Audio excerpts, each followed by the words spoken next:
Okay, why do you have tampons in your boot? I get really bad nosebleeds. So you stick them up your nose? Yeah. What? You've never done that? Oh my, Beckham does it all the time. Seriously? Yes. Look, I'll just show you how to do it. Take that off and whatever that is, and you stick it right in. It absorbs right up.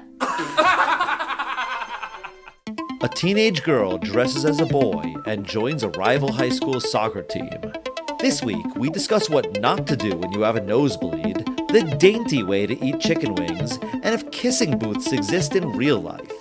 We also share our thoughts on the Falcon and the Winter Soldier before finding out if She's the Man stands the test of time.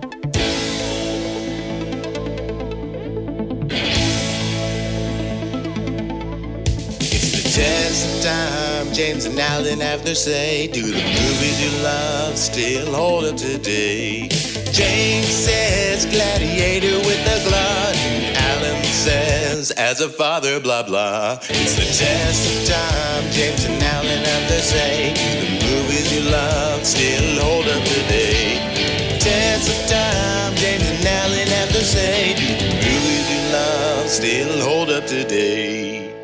Hello, everybody, and welcome to the Test of Time podcast. My name is Alan Noah, and you on my video screen, you look familiar. What's your name again? Hey, Al, it's me, James Brief, your podcast partner for over 250 podcasts of the Test of Time, where we talk about old movies, well, movies that are at least 15 years old, which is the movie we're watching today, and we see if they still hold up. How have you been, Al? I have been very well, thank you for asking. How about you?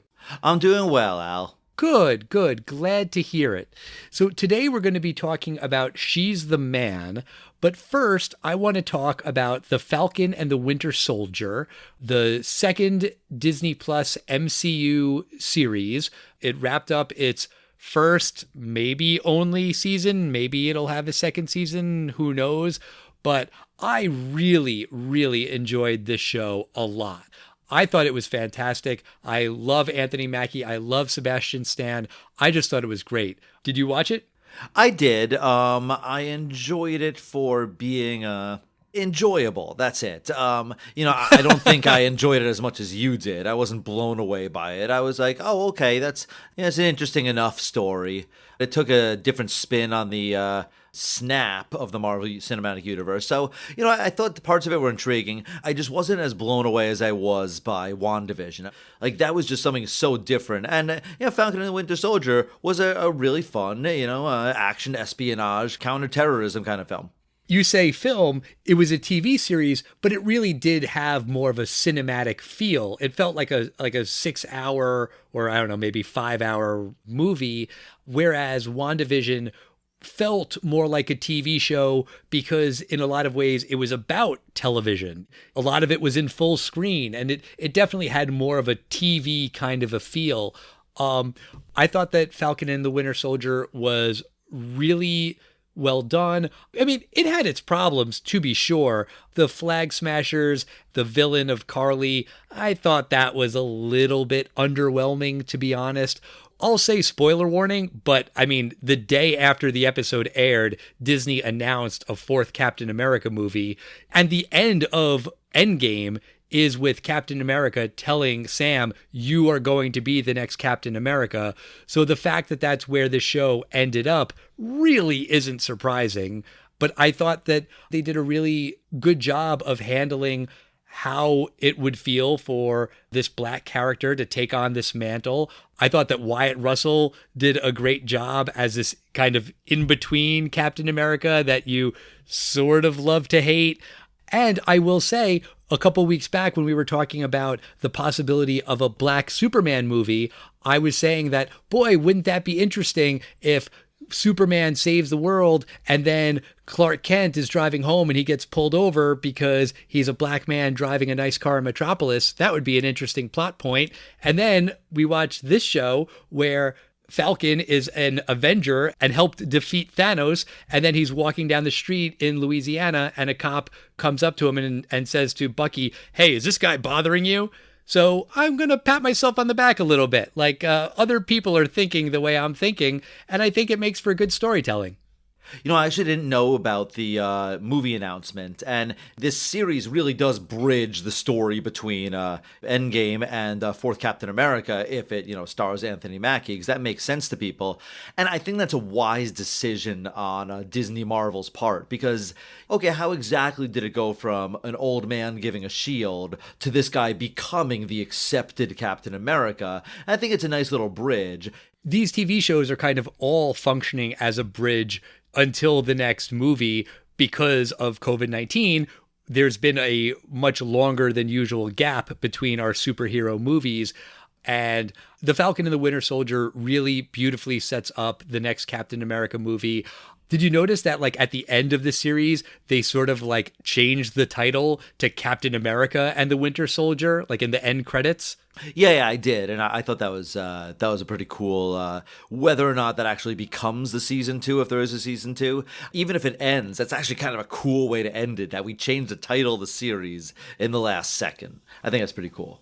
It is pretty cool. Although, why are they still calling Bucky the Winter Soldier? Because wasn't that his, like, evil assassin name?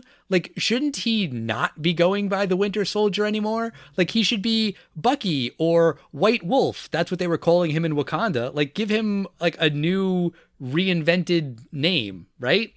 Season 2.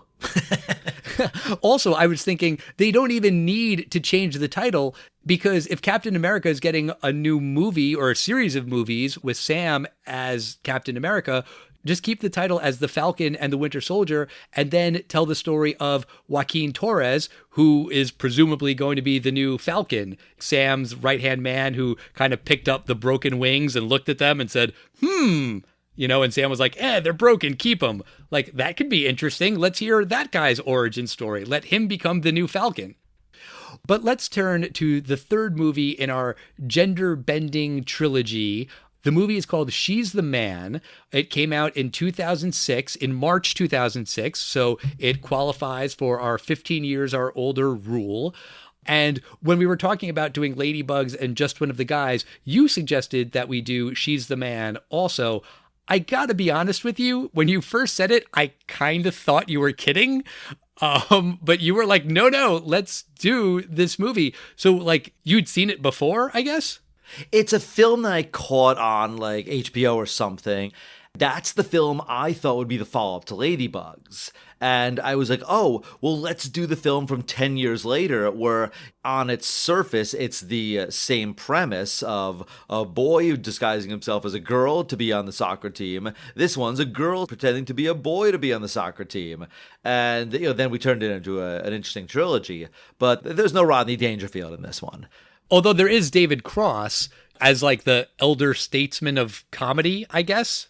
Oh, David Cross was a fantastic surprise. I didn't remember anything about this film from the first time I'd seen it, except that I generally thought that it performed a la the sports formula. And, I kind of figured she's probably going to, like, win the game at the end, but I don't remember anything about how she does it. Well, I had never seen it, so it was all brand new to me. And if it's new to you as well, the movie stars Amanda Bynes as Viola Johnson, who's a soccer player, but her team has been cut. In an effort to prove that she can play just as well as the boys, she poses as her twin brother Sebastian and takes his place at a new boarding school. She makes the soccer team and starts to fall for her handsome roommate, Duke, who's played by Channing Tatum. Making matters even more complicated is the fact that Duke has a thing for Olivia, while Olivia has fallen for Sebastian. Everything comes to a head when the real Sebastian comes home ahead of schedule and has no idea that his sister has already replaced him on campus. So I don't remember this movie coming out in 2006, but did it do well at the box office? Was it a hit? This is a modest hit. It came out on March 17th, 2006, and had a $20 million budget, and it opened at number 4 with $10.7 million. Eventually, it grossed $57 million worldwide, $37 million domestically, so about double its budget domestically. And yeah, this is kind of the peak of Amanda Bynes' popularity. She'd been in a modestly successful film, before this What a Girl Wants, and she was a Nickelodeon actress. So she was someone who was, well on her way to superstardom. Oh, yeah? What happened with that? I'm not sure what in the end, if she's ever said what it is exactly, but I don't know if it was drug use or drug use driven by mental illness or something. But I remember there was a time that she went to rehab or like a psychiatric center or some kind of mental health facility and just kind of dropped off of the acting scene. Well, I very quickly scanned Wikipedia, and apparently she said that she was diagnosed with bipolar disorder. She had been using cocaine and MDMA, but she was apparently really addicted to Adderall. And she hasn't acted in anything since Easy A, which came out in 2010. Emma Stone starred in that movie. Amanda Bynes wasn't the lead actor, but she was in that movie. And since then, she has not done any acting. Apparently, she said a few years ago that she was maybe interested in going back to acting, but she has not yet. Yeah, I can't imagine that she couldn't find some work if she wanted to, even if it wasn't a successful project. I think she could get one big comeback thing. I have a feeling that maybe she's just not ready to do it yet. So whatever she needs to settle within her life, that's for Ms. Bynes, and I wish her well. Indeed, and she could also be very successful and happy in her life doing something that has nothing to do with showbiz, she could open up a flower shop or, become a real estate agent or whatever she wants to do to make herself happy. We wish you only the very best, Miss Bynes. Absolutely. But the movie starts out with this really high energy soccer game, and it's Amanda Bynes' character Viola, and she's on the beach playing soccer with her friends and her boyfriend, and they're having a great time and they're kissing. Ooh. And the boyfriend says to Viola, "You're better than half the guys on my team." And then she's at school and she's going for soccer practice, but then the coach announces the whole girls' soccer team was cut, I guess, due to budget reasons or something. And Viola's like, "Oh, well, okay, no problem. We'll just play on the boys' team." But the coach balks at that. He says that girls aren't as fast or as athletic. He even says it's a scientific fact.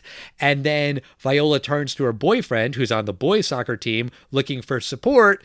But he offers none and is like, "Yeah, well, it's like Coach says, girls can't play sports." And she is like, "Well, if that's what you think about that, then we're done." She just breaks up with him on the spot. I have to say, he's kind of got that William Zabka look, this now ex-boyfriend of Viola. I guess, but honestly, I think comparing him to Zabka would be complimenting this actor or insulting Zabka. So I don't think he's quite in the same league as Zabka, but I do understand what you're saying. But I think they probably could have done a little better job with that. You don't have to be so pedantically evil with it. It could be something as easy as look, there are budget cuts. We gave a lot of money to the field hockey team. They needed a brand new field, and it just, cut girls soccer. I mean, I thought they could explain it a little better because they're just girls soccer gone, and it just a little thing of you can't play on our team, you're a girl. I thought it was a little bit too on the nose. Yeah, I get what you mean. It was overly simplistic because it doesn't need to be any more complicated for this movie. Right.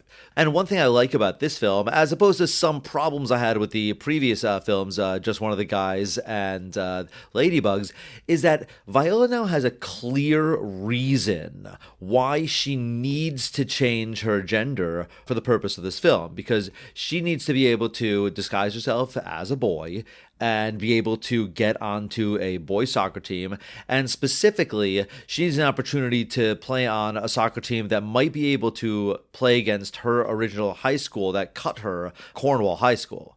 Yes, but only to a point, because she's saying that she wants to play soccer because she's hoping that a scout will see her and that she can go and play soccer at UNC. She wants to be a Tar Heel. But there's not that extra little bit of, and there's going to be a scout at this big game between Cornwall and Illyria, which is the prep school that her brother goes to, where she eventually enrolls as her brother. Like, that's a small detail, and I know I'm nitpicking, but I feel like that would have helped that thing that you're talking about, like the motivation for her to actually do it. Because really the only reason that she gives later is, well, soccer is important to me. And so she's still just trying to prove a point, which is basically the exact same motivation as Terry had in Just One of the Guys. So I feel like they could have made it a lot stronger with like 5 extra words. 1 extra sentence could have done it. Yeah, but I think that this one was a stronger case just simply because this person qualifies to be on the boys' team and they wouldn't even consider her. Right. Viola encounters her twin brother's girlfriend, this girl Monique, and Monique confuses Viola for Sebastian, saying that they look exactly the same from behind. They're twins, so I guess that makes sense. And then they make a joke about how Viola doesn't have any curves, which is not very nice.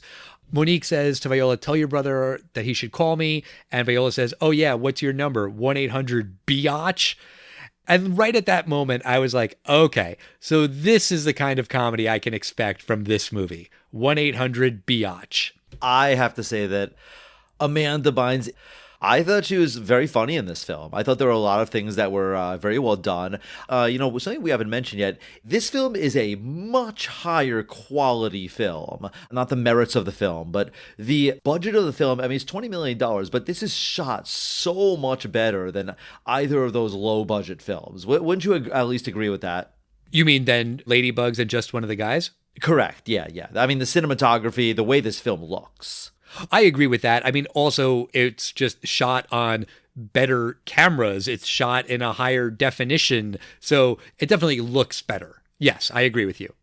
Yeah, I did notice when we did see her twin brother, what a 2006 kind of haircut that this guy has. I really did forget that that's what Amanda Bynes looked like in the film. Well, they just clearly were trying to make their hairstyles look alike. I mean, I felt like their faces weren't like, oh, these two are definitely fraternal twins. I saw what they were doing, but it kind of worked. Oh, it worked for me too. I mean, it's obvious that this male actor was cast after Amanda Bynes and you needed someone to look like Amanda Bynes. Sure. And they do a transformation. She gets her stylist to help her. And the premise is basically that the twin brother, he's going off to London. Now, something I really liked about this film that the other films didn't do is it not only set up the premise of, I'm going to be the opposite gender, but it fully explained the ruse and where all the characters are. Like in Just One of the Guys, she was a female at the beginning of the film, and then she's gone for, I don't know, a week, a month, and there's no explanation when she goes back to school of, where were you for a month? Like, they didn't, at least say, oh, she had mono. In this film, they have a very clear premise. The fraternal twin brother, he is going off to London with his band, and without telling anyone, she doesn't tell mom that he's going off to London. And the parents don't live together also. She tells mom, I'm going to dad's. So now mom's not going to worry where her daughter is. And the son, he's supposed to be going off to this new prep school. And he's like, tell mom I'm not going to make it. And she just basically doesn't tell mom. So now we have a perfect explanation of why there's a brand new enrolled kid and exactly where is the Viola character for 2 weeks. She'll have to think of something for her high school, but, she'll think of that. I was going to say, that's still a pretty big plot hole, though. It is, but she'll think of that later. I mean, that could easily be, I at least like that within the context of the film, we get that answer. I still feel like there is that missing element, but it's fine. This is not like one of these Looper type films where there's 20,000 minor intricacies where they figure out all the different time dimensions. No, they did their best. That she's the man, Al. Come on, give it a break. Well, you brought it up. But this high school that Sebastian goes to and that Viola goes to as Sebastian, it's a prep school, so there are dorms and she's got a roommate, and it definitely has that college feel. Also, something else that gives it kind of more of a college feel is the fact that all of these actors are clearly way older than high school age. Channing Tatum was 26 when this movie came out. He does not look like a high school kid. Courtney and I just started rewatching Freaks and Geeks with our son. And, that's like the standard of a show about high school kids where the high school kids actually look like high school kids because they actually are that age. So that's kind of fresh in my mind. But like Channing Tatum is supposed to be like 16, 17 years old. I mean, fuck you. There are no kids that look like that at 17. I think you're supposed to just kind of roll with it. That's what I think it is. I think it's so obvious that Channing Tatum is in his mid-20s, but it's just kind of like, all right, guys, let's just say he's a really ripped senior in high school. That's basically what they're trying to tell you to do. Right. She moves in, and the dorm is one of these, like, chaotic male testosterone overload, like Nerf fights everywhere and just, loud music. She's kind of totally terrified, but she walks into this room with 3 roommates, and they kind of immediately see that she has a box of tampons. And they're like, why the hell do you have tampons? And she just immediately says, oh, it's for nosebleeds. And she's like, Beckham does it all the time. And she stuck the tampon up her nose. I thought that was a very cute scene. I guess it's funny. I mean, she was supposed to like hide her tampons, right? So that they don't discover that she's a girl. And she's in the room for 4 seconds when the tampons like fall out of her bag. Like she clearly could have done a better job at hiding them. But yes, it is a funny gag. And then it does come back later after Duke gets into a fight and he uses one of the tampons for his nosebleed. And he's like, oh, this really works great. Which I suppose it would. Yeah, that's fine. You know what you do not ever do with nosebleeds, Al? Tilt your head back. That's correct. Yeah, you'll swallow your own blood and vomit. I know that as a father. Yeah. Well, this film is heavily based on, just like the other films, it's based on Shakespeare's Twelfth Night. And there's a lot of obvious references in this film. Like, you notice that, like, the high schools are named, like, Cornwall and Illyria. I forget what Duke's last name is, but it's like something Shakespearean. There's a lot of references there. I believe this was the only movie where it said in the credits based on Twelfth Night by Shakespeare. I don't remember seeing that in Ladybugs or Just One of the Guys. Did I miss that? I don't think it was in those. And I have to say, whenever a film does something like this, I kind of think it classes it up a little bit. I think it's a good thing to put in there. And like, even if the others were inspired by it, I think it was a mistake for them not to say inspired by Twelfth Night like She's the Man did. Right. But Viola, as Sebastian, goes to soccer tryouts and she gets put on second string, which she's shocked at. But these guys are better than her. And it's not because she's a girl and they're boys. It's because she's 20 and they're all 26-year-olds who look like Channing Tatum. So it kind of is fair why she would only make second string. But she goes to talk to the principal, played by David Cross, who is completely wasted in this movie. Like, I love David Cross. He was phenomenal in Arrested Development. I love Mr. Show. At some point, we are going to have to do Run, Ronnie, Run, the Mr. Show movie. Like, I think that would be really fun to revisit at some point. But he's basically just like the goofy dean kind of a role. Oh, I love David Cross in this film. There's going to be sort of a love triangle where one of the girl students, she starts falling for Sebastian, who's, dressed as a boy. And the dean comes across the two of them at one point. And of course, Viola, Sebastian wants to get out of there. It's awkward for her. And the dean is like, ah, yes, young love, the sexual tension between a boy and a girl. And, I think it's great David Cross delivery. Whether the dialogue is funny or not, I don't know, but I laughed at him. I just felt like it was way too on the nose. Like, the principal's not supposed to encourage sexual tension between the students, but this guy is. It didn't really work for me. It did work for me. So, there we go. Okay. But yeah, this girl that Viola bumps into is Olivia. She's like the prettiest girl in school, and Duke has a crush on her, but Olivia's not really interested in him. And Viola really wants to get in good with Duke and the first string guys, but they just don't like, quote unquote, Sebastian. They just think that Sebastian's kind of lame.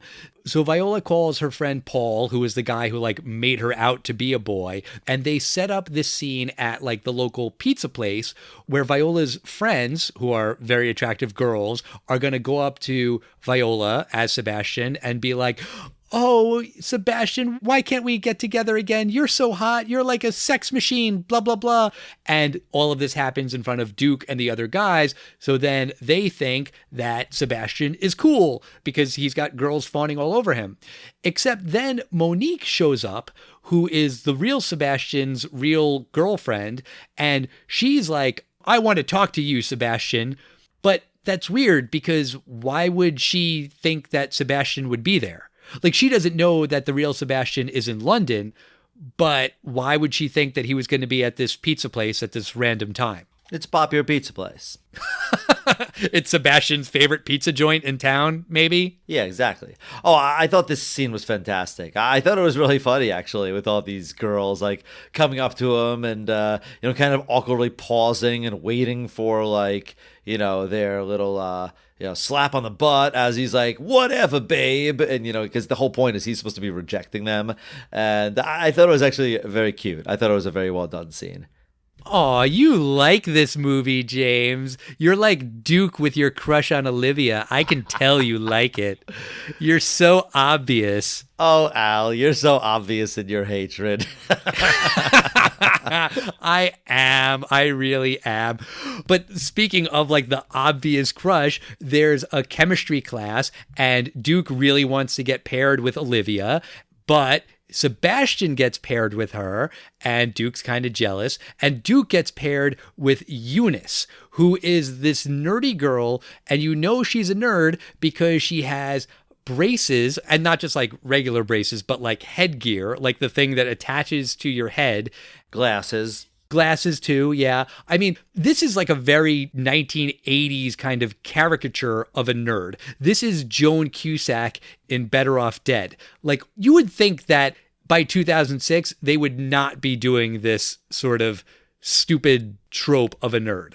And strangely, this actress never winds up like taking off her glasses and pulling down her hair, but it's not an ugly girl, even though they portray her as this like, "Oh, she's hideous." It's like, she probably could get with the popular guys. This actress is not ugly by like real standards. Yes, I agree with you, but also no one wears headgear like that. I mean, not now. I would imagine not back in 2006. I mean, like, the technology of braces has evolved so much, even since we were kids. Like, the braces my kids have, they're like light years ahead of what we ever had to deal with. I'm pretty sure no one's wearing headgear like this girl is now, or even that anyone was wearing that in 2006. Yeah, that could be the thing about someone writing their experiences from the 80s and 90s, in which case you could totally see a kid wearing that headgear to school. If you were that unlucky kid and the kid that actually like kept it on the moment the school bus left, I always thought if my dad made me do it, I would at least try to get away with taking it off the moment the school bus left. I mean, even when I wore braces in like the early 90s, I had some kind of headgear, but it was only at night. Like, my orthodontist never said, "You need to wear this to school." If he had, I certainly would not have. But, I wore it in the privacy of my own home when no one would ever see it, and that was fine. And that was in 1992, I'm going to guess. Yeah, I had the same thing, the night headgear. Now, I hated it, but, I wore it sporadically. But right. So at this point, Viola, Sebastian, and Duke, they both have something the other one wants. Sebastian is going to help Duke get with Olivia by, talking him up during their chemistry class. And Duke is going to help Sebastian get better at soccer skills. So that leads us into the second montage of this film. The first montage of the film was when we saw Viola turning into Sebastian. And this is the second montage of the film as we see Duke training Sebastian, but it is not the last montage of this film, Al. Oh, no. No, it is not. Thank you for calling that out. But because of the nature of this movie, there has to be a scene where both Sebastian and Viola have to be in the same place at the same time. And that is this carnival, because her mom is pressuring Viola to be in this debutante ball, and somehow there's a carnival mixed in with that. Maybe it's just like a fundraiser or something, but Viola has to be there for her mom. Sebastian is supposed to be there as well. The real Sebastian's in London, but so Viola has to be herself and play her twin brother. So there's a lot of, running around and changing. She changes in a porta potty. At one point, she changes in the tilt-a-whirl ride, which I thought was really clever. I like that a lot because those things move around so fast. And if you're standing there watching someone, first off, you're not able to really see what someone is doing in one of those cups. And even if you could, you wouldn't want to stare at it because you would just want to barf by just focusing on one person in one of those cups. I thought that was pretty clever. Yeah, I like that scene. They can't possibly have kissing booths anymore, right? Carnivals. I've been to many carnivals. I have never seen one ever in my entire life. Not now, not when I was a kid. And I'm glad you brought that up because I had that exact same thought. It seems like so obviously a terrible idea. And not just because, we live in a post-Me Too world. No, this seems like a horrible idea in 2006, in 1996, in 1986, et cetera, et cetera, et cetera. This just always seemed like a terrible idea. It blows my mind that this was ever a thing. Was it, or is it just in movies? You know what? That's a really good point. I will ask our listeners, if you have ever seen or participated in a kissing booth in real life, please let us know at Test of Time Pod on Facebook, Twitter, and Instagram. I am very, very curious. Because you're right, it very well might just be one of those things that exists only in movies and TV shows. Yeah, but Olivia, she was the one kissing everyone, and just as it's Duke's turn, Olivia's like, no, I'm getting out of here. And then who goes up on stage but Viola? Not Sebastian, but of course, Viola. So she and Duke, they have an instant spark, and they not only peck, they make out.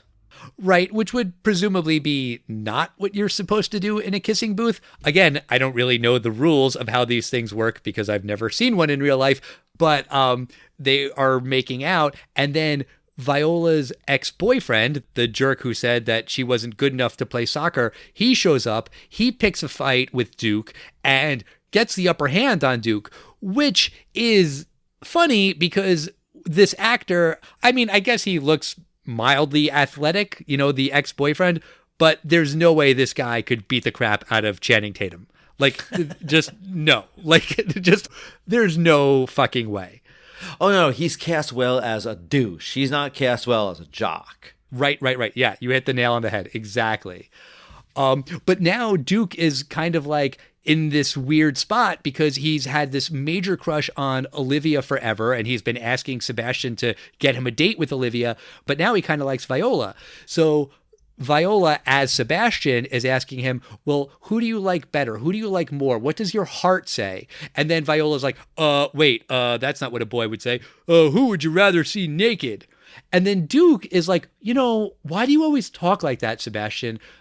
Girls are more than just objects. They are people. And Viola's kind of caught off guard. That's not what she was expecting him to say. But Duke, to his credit, is not just the stereotypical jock. He actually is sensitive and he's conflicted. But Olivia is not conflicted. She likes Sebastian. She really wants to get with Sebastian. And that's even more true because at one point when Sebastian, really Viola as Sebastian, is talking to Olivia, she says that you're not my type.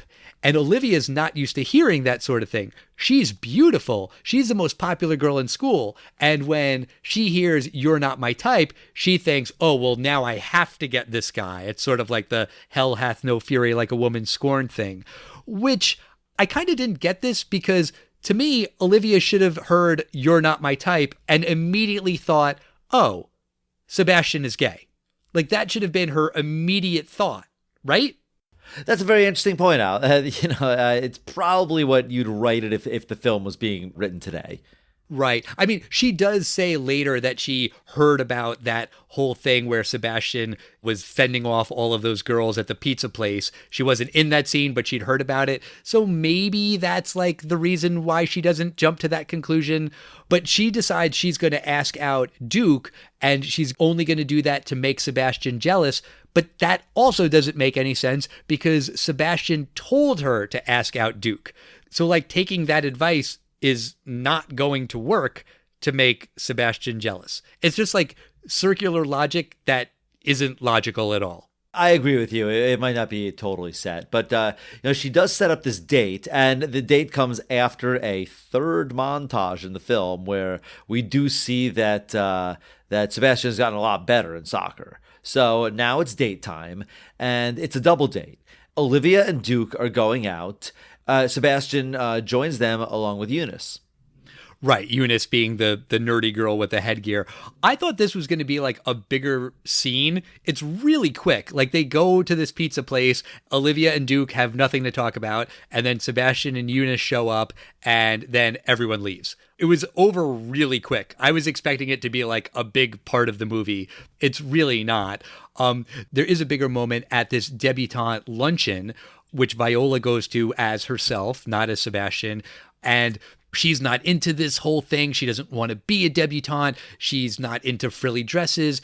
And they're serving chicken wings. And Viola's like kind of like gnawing at it, not eating it in a very quote unquote ladylike manner. But also I was thinking, like, if you're going to be serving food to these women who are supposed to be dainty ladies, shouldn't chicken wings just not be on the menu?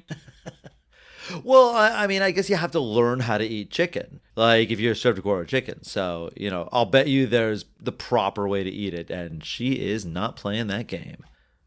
I feel like there's no proper way to eat chicken wings. And don't get me wrong, I love chicken wings. Like, buffalo wings are one of my top favorite foods. I'm just saying, like, there's a proper way to eat a chicken breast, but like chicken wings are hard to be like delicate when you're eating. Or maybe I'm just saying that because I'm no debutante. Maybe you hold the wings with like at most 4 fingers so that like, you always have 6 fingers that are clean. Maybe that's the trick. So Olivia comes and professes her love for Sebastian, and then there winds up being a 3-way fight in the bathroom, like a girl fight between Olivia, Monique, and Viola. It's not really a 3-way fight. I mean, basically, Monique, who's Sebastian's ex-girlfriend, is attacking Olivia because Olivia's interested in Sebastian, and they're talking about 2 different Sebastians, but Viola's basically trying to protect Olivia, so it's not like they're all fighting each other. And then, it's WWE tag team. Sure, or wouldn't it be Glow because they're ladies? I guess to use that reference from the 80s or Netflix. Right. And like at one point, one of the girls gets thrown into the couch. Like, oh yeah, there's a couch in the bathroom because it's a fancy women's bathroom. There's never any couches in any men's room, no matter how fancy the place is. No, there are not. But then the real Sebastian comes back from London and he leaves a message for Monique and says, hey, I don't know if my sister told you, but I'm in London and I'm coming home a day early.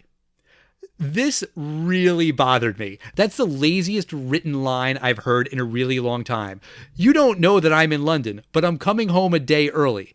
Well, if she doesn't know that you're in London, what difference does it make if you're coming home a day early? Obviously, the only reason that line is said is for our benefit, the audience. It's not for Monique's benefit. Also, from a test of time perspective, he leaves her this message on an answering machine so she doesn't get it right away. But it's just really, really stupid. I mean, it's just to advance the plot. I agree. And another little scene that also advances the plot is that there's this side character that also likes Olivia, and he's always jealous of Sebastian. So he's kind of been doing some reconnaissance, and he thinks he's found out that Sebastian is actually a girl. So he tells Principal David Cross, and then everything comes to a head in the Illyria versus Cornwall game. And at this point, the real Sebastian, the boy Sebastian, he's come home, and now he's kind of replaced the Viola Sebastian, and now he's like living in the dorm and everything, and now he is on the team. So this Sebastian, who has really no soccer skills, he is stinking it up, Al. He is not playing well. No, he is not. And Viola is like watching from the sidelines. She slept in because Duke kicked her out because he saw Olivia kiss the real Sebastian. And so he was mad at this version of Sebastian. So Viola was sleeping in Eunice's room, and Viola is pissed because all of her hard work is like being wasted. But then the principal decides to confront Sebastian because he has this information that Sebastian's really a girl. But at this moment, this Sebastian is the real Sebastian. He's a boy. And what the principal does is he takes the bullhorn, interrupts the game, and makes this announcement to everyone that Sebastian is a girl. And it's based only on the information provided by like this one dweeby dude, and actually Monique also. But like, this is not how he should have handled the situation. And it's really painfully stupid. And Sebastian wants to prove that he's a guy, so he pulls down his pants. We don't see it because, you know, it's a PG or PG-13 movie, but he makes his point. I thought this scene was great. I mean, David Cross is, every sentence he says is digging himself in the grave more and more because we, the audience, know that this is a male Sebastian. He's about to humiliate himself. So it really, really, you know, lets it cook and simmer while you build up the embarrassment that David Cross is about to experience. And oh, does he experience it? Well, I mean, also Sebastian does because he pulls his pants down in front of everyone. But I mean, I guess he does it of his own volition. But this happens in the first half of the game. At halftime, Viola grabs Sebastian and says, "You're messing everything up." She kind of recaps what's happening. She switched places with him, tells him to hide out. Then she goes into the game. Duke scores the first goal, but Duke is mad at Viola/Sebastian because he saw Olivia kiss Sebastian, and he's like, "Oh, you thought you were my friend. You betrayed me. You knew I liked her, blah, blah, blah." So Duke's not being a good teammate to Viola/Sebastian, and Viola just confesses. She says, "Look, I have to tell you the truth. This is the only way we're going to be able to win the game. I am a girl." And then to prove that she's a girl, she shows Duke and everyone her boobs. It's the same exact thing that Terry did in Just One of the Guys. In that movie, we saw Terry's boobs. We talked about that last week. But in this movie, we don't see Amanda Bynes' boobs, which is fine. You get the gag. And then she continues to play in the game as a girl. And the coach on the Cornwall team is like, "You can't do that. That's against the rules." And the coach on the Illyria team, he says, "Hey, we don't discriminate based on gender here. If she's a girl, I don't care. She can play." And then she plays. But what does she forget to do, James? She forgets to pull her hair back. Just like in Ladybugs, she's playing soccer with her hair flopping all over the place, and it just seems like a really bad move. But at least this is her body, her choice, and she wants to do this. This wasn't a Ladybugs like, "You're not pretty until you take down your hair and take off your vision-correcting glasses." Right. I guess it's a little bit better, but still, just like a ponytail seems like a smarter option. That is true. And there is the showdown. And I told you, I like formulas of this particular genre. I mentioned this exact scene, that if it's soccer or hockey, it's going to come down to a penalty kick at the very last second. And in this scene, I do like that they have a little twist on it. You do have Viola versus the douchey ex-boyfriend, and she kicks it. The goalie does block it, but then Duke headbutts it to Viola, who does like an amazing kung fu, like flying in the air move, and just kicks a perfect goal and wins the game. Is that allowed? I know nothing about soccer, so maybe it is, but like I've never seen that in a game or a movie, but I don't really watch that much soccer. Oh, absolutely. And actually, Duke's his first goal was something called a bicycle kick. That's when you kind of like flip around and you can kick behind you. And that's a very, very difficult move to make. But something else that this film does that looks like it's fake, but is actually real. You know how when you're throwing in from the sidelines, you have to be throwing with 2 feet on the ground, right? Yes, I did know that. Haven't your kids ever played soccer? Yeah, they've played kids soccer where like the kids like run around and trip over the ball. Oh, okay, so it doesn't count. But yes, you have to have your 2 feet on the ground. I don't think it's legal in the pros, but at least it was legal in high school when I played soccer, and they do it in this film. There is a little trick where you can run full speed towards the field, and you basically do a flip where you go down, you bounce off the soccer ball, and then when you go back on your feet, you land with 2 feet on the ground, and you've built this nice momentum after doing this cartwheel, and then you can hurl the ball in from the sidelines. I don't know if you caught them doing that in this film. Yes, I did. So they win. They win the game, and everyone's celebrating, but Duke is not celebrating with Viola because he's still a little bit cross at her. Right. We saw that in Just One of the Guys, the whole "you lied to me, I'm still mad at you" thing. So Viola attends her debutante ball. She does it to make her mom happy. She's hoping that Duke's going to show up, but he isn't. And then she's waiting outside and a shadowy figure comes up and she's like, "It's you, Duke." But it's not. It's like the landscaping guy. But then Duke is really there. Don't worry. Of course he showed up. And he escorts her in the debutante ball. And then we see at the very, very end that Viola is still at Illyria. She doesn't go back to her old school, Cornwall. She's on the soccer team with Duke, and they are teammates and I guess boyfriend and girlfriend because like during practice or a game, they're like hugging and kissing, which is cute and I guess is realistic for what teenagers would do.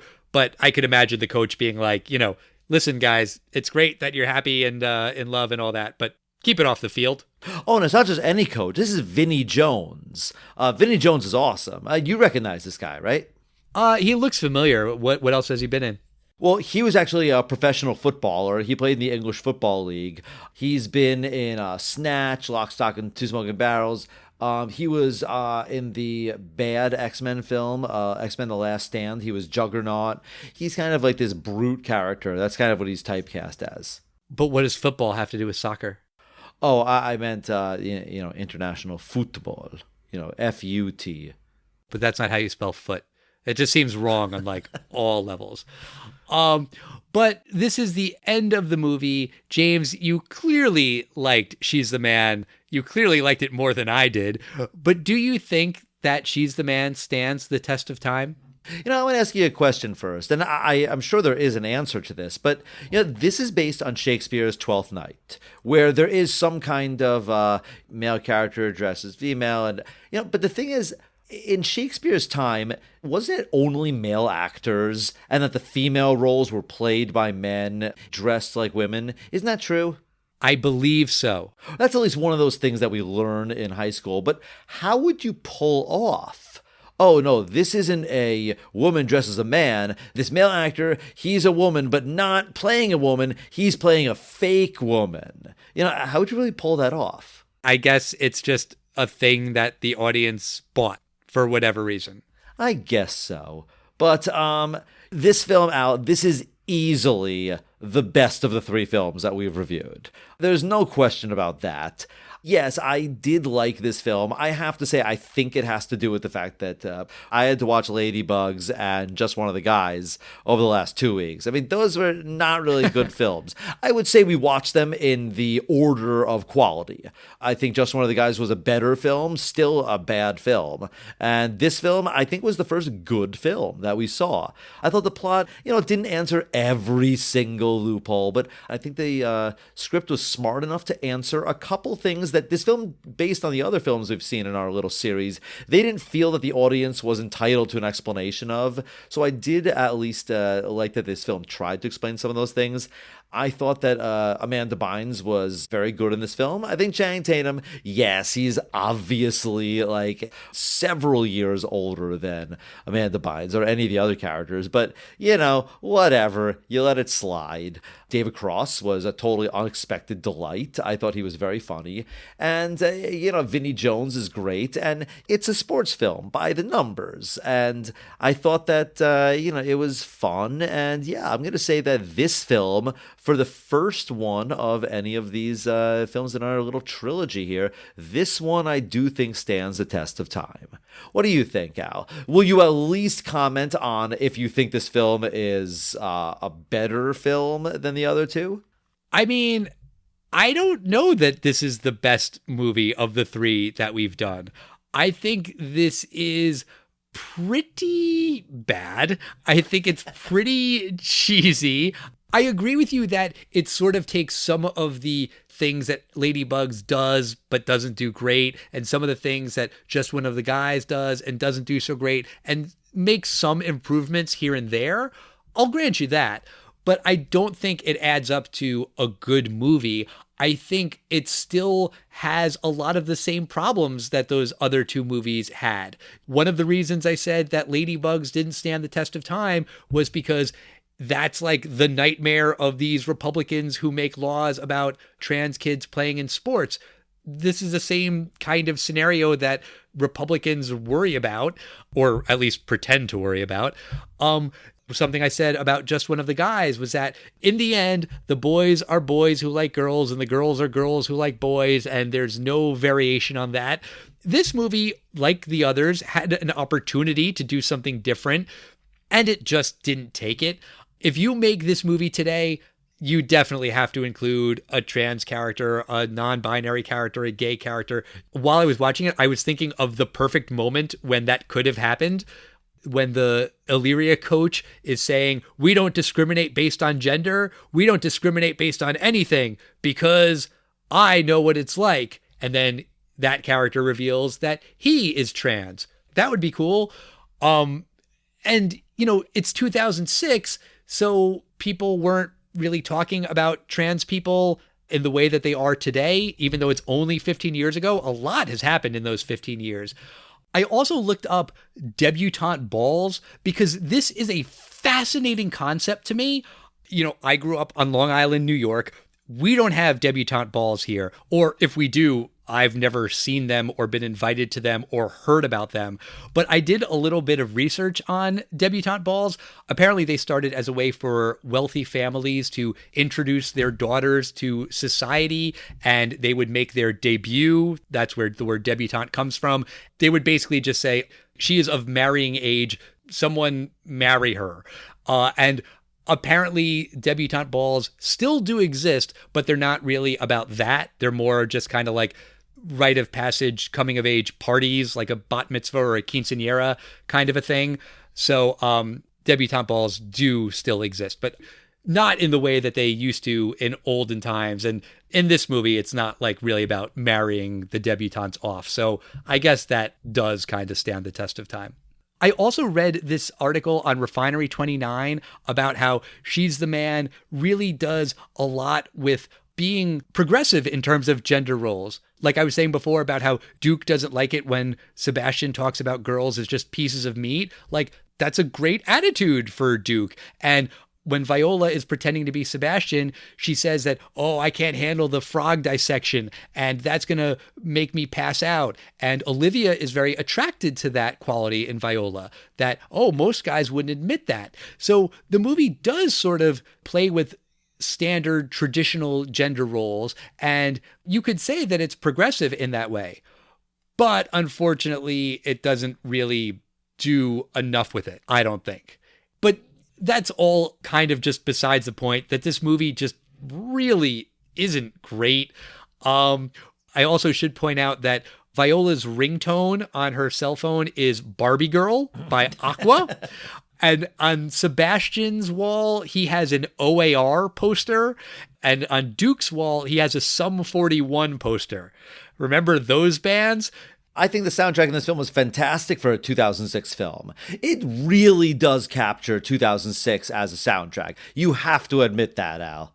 I mean, it's got OAR. It's got the All-American Rejects. It does have a great song by Ray LaMontagne. I really like him.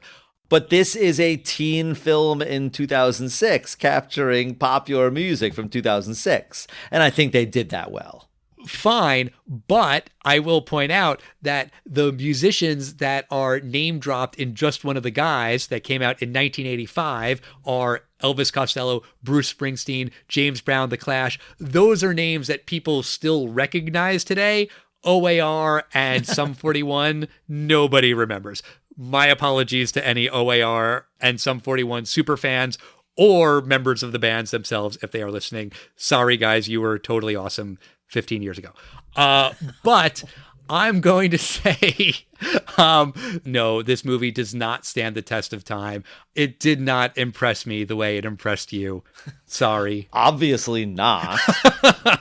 So I guess that is 1 vote yes and 5 votes no across these 3 films. Yeah, not terribly successful in terms of if these movies stand the test of time. But, you know, that's okay. That's fine. It happens sometimes. It's still always a good time chatting with you about these movies. But that's going to do it for us this week. Next week, we're going to come back and talk about Midnight Run. I've heard of it, but I've never seen it. I don't know anything about it. Who's in it? The 2 main stars are 2 actors that you like. Is it streaming? Where can I find it? It's currently on HBO Max. Okay, cool. All right, well, we will talk about Midnight Run next week. As always, we love it when you talk to us on social media. We are at Test of Time Pod. Write to us on Facebook, Twitter, Instagram. Tell us which of these movies you like the best. Ladybug's Just One of the Guys, She's the Man. What other gender-bending movies should we do? Tootsie, Yentl. I'm sure there are many others. We'll get to those eventually. But that's it for those kinds of movies for now. Next week, Midnight Run. Of course, make sure you're subscribed on whatever podcast platform you're listening to us on. And we'll see you next week, everybody. Goodbye. Bines. See what I did there, Al? Uh-huh.